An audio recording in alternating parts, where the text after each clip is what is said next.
পৃথিবী থেকে চাঁদ কত দূরে এই প্রশ্নের চেয়ে গুরুত্বপূর্ণ হল প্রশ্নটি আপনি কখন করছেন। কারণ পৃথিবী থেকে চাঁদের দূরত্ব সবসময় স্থির নয়, বরং পরিবর্তনশীল। এখন চাঁদের দূরত্ব যত কিলোমিটার, 2 মাস পরে আর তা থাকবে না, হয় দূরত্ব বাড়বে নয়তো কমবে।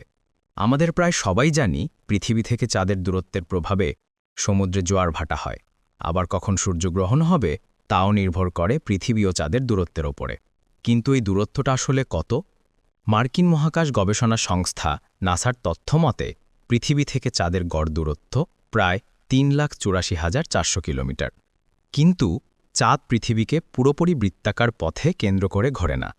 তাই চাঁদ মাঝে মধ্যে গড় দূরত্বের চেয়ে কাছে থাকে, আবার দূরেও থাকে। পৃথিবী থেকে চাঁদের সবচেয়ে কাছের দূরত্বকে বলে পেরিজি।